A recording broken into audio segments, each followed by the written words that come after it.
Pois bem, com essa lista de relacionados que foi assinada pela líder do bloco Resistência Democrática, a senadora Elisiane Gama, eu pergunto, a base do governo tenta fazer da CPMI do 8 de janeiro um contraponto à CPMI do MST, que a gente lembra foi instalada na quarta-feira e tem como relator o deputado bolsonarista Ricardo Salles, além de 40 parlamentares ruralistas com apenas 14 deputados governistas, ou seja, o governo está apostando mais as fichas na CPMI do 8 de janeiro. O que você acha, Samantha?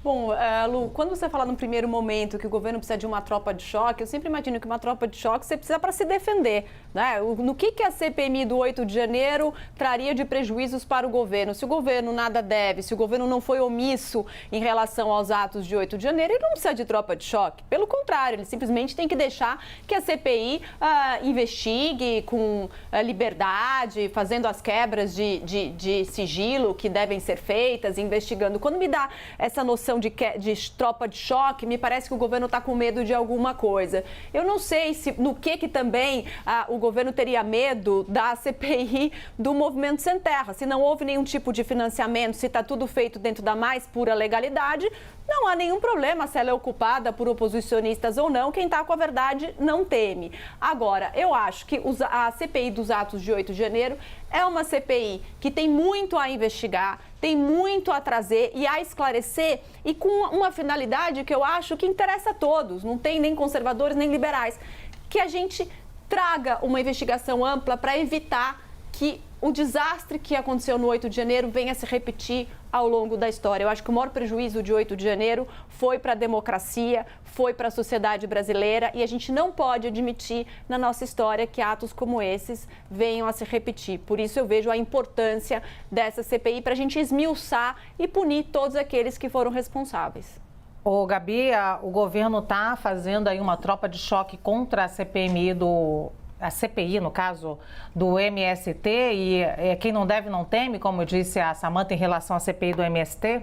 Olha, não, eu concordo com a Samantha. Eu acho que, na verdade, o governo ele está mais interessado, de fato, na CPI dos atos de 8 de janeiro, porque ele também tem interesse em descobrir o que aconteceu. Na verdade, a grande vítima, né, no caso dos atos golpistas do dia 8 de janeiro, foi o atual governo.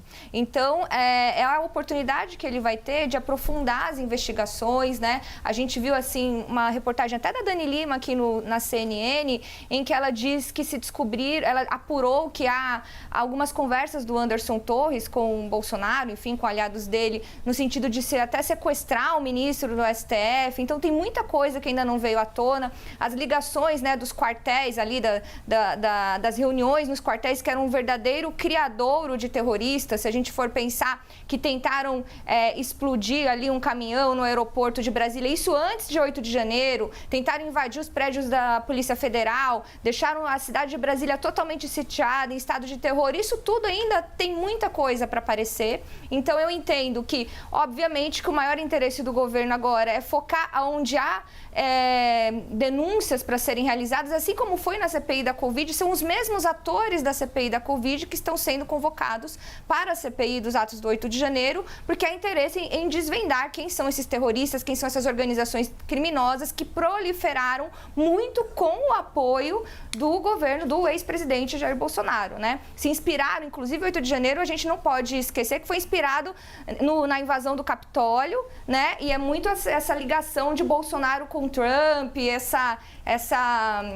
como é que eu posso dizer? Essa idolatria que ele tinha ali com o modelo norte-americano, foi até onde ele se refugiou, né, nos Estados Unidos. Então, com relação à CPI do MST, a quinta CPI que se faz do MST é um instrumento da oposição para fazer barulho, né, para garantir ali o passa-boiada que o Ricardo Salles fez durante o governo Bolsonaro, os interesses dos ruralistas e para fazer uma pressão no governo contra a reforma agrária. Então, é por isso que o governo escolheu não colocar tantas as fichas na CPI do MST.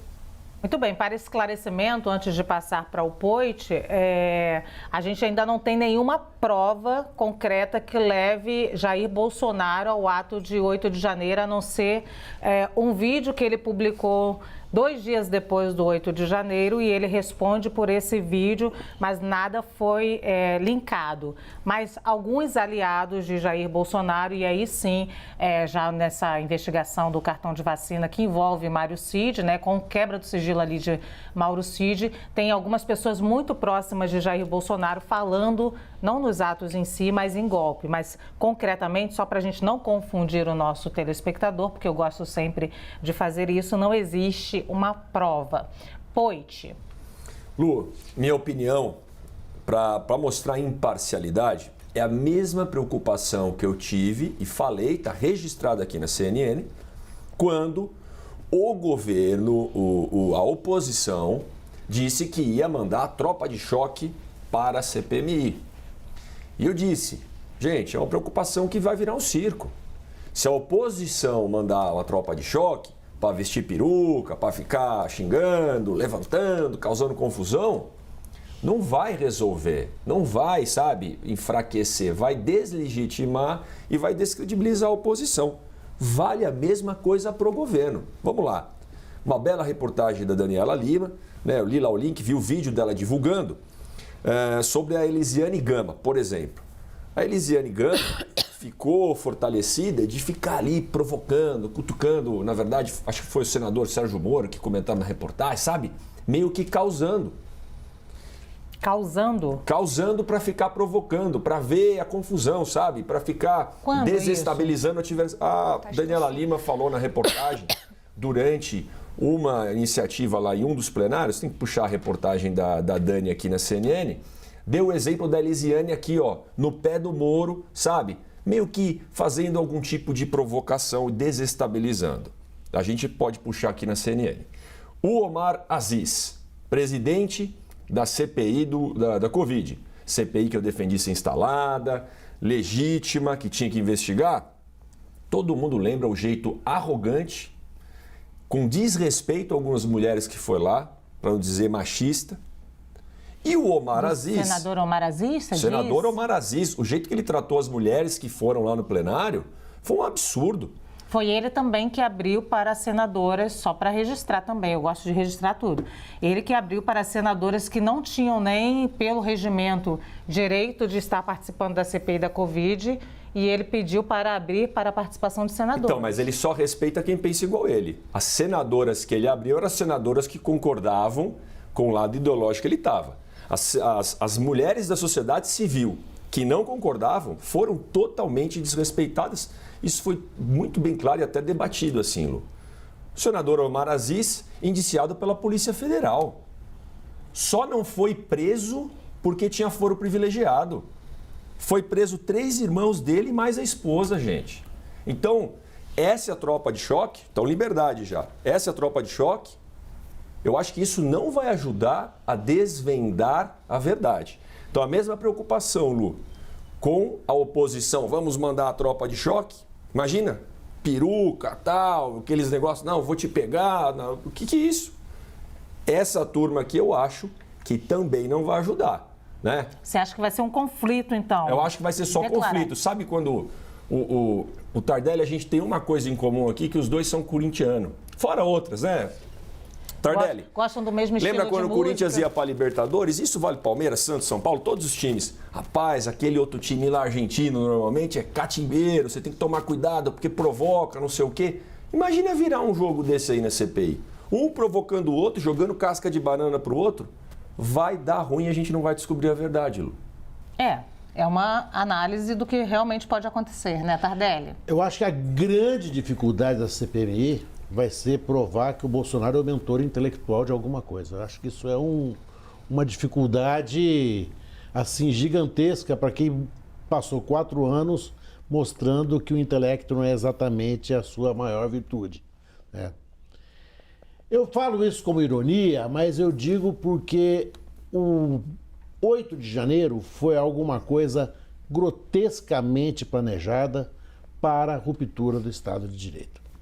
Nós tivemos atos preparatórios, a Gabriela lembrou bem, um caminhão com uma bomba explodir perto do aeroporto, nós não sabemos que consequências isso poderia ter. Nós tivemos multidões de pessoas em quartéis no Brasil inteiro pedindo a intervenção das Forças Armadas, não aceitando o resultado legitimamente proclamado pelo TSE.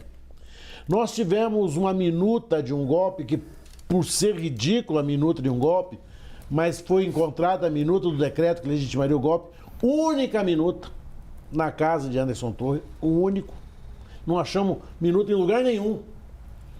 Ele esteve nos Estados Unidos, esteve junto ao ex-presidente da República, que era efetivamente o grande beneficiário de tudo isso. Se houvesse uma ruptura democrática, não haveria uma terceira pessoa a assumir a presidência da República. Seria ele que seria o presidente da República. Essa CPMI é uma CPMI, portanto, para a gente saber, e temos que saber. É fundamental que saibamos até onde foi a responsabilidade destas pessoas ligadas ao governo anterior. O ex-presidente sabia disso? O ex-presidente, claro que de alguma coisa ele sabia. Não é possível que a gente, a menos que nós nos convençamos que ele é um absoluto idiota. Ele sabia e fomentou. Onde isso vai chegar? Qual é a profundidade que isso vai chegar? Esse é o tema da CPI. Da CPI. E acho, queridos amigos, querida Lu, que essa CPI tem muita coisa para nos contar. Muita coisa. Nós não sabemos de quase nada dela. E agora que ela está instalada, é que as coisas começam a aparecer. E vão aparecer para que nós, repetindo a frase da minha querida Samantha, possamos dizer aquilo que os argentinos disseram quando do julgamento dos militares. Nunca mais. Nunca mais. É esse o objetivo da CPI.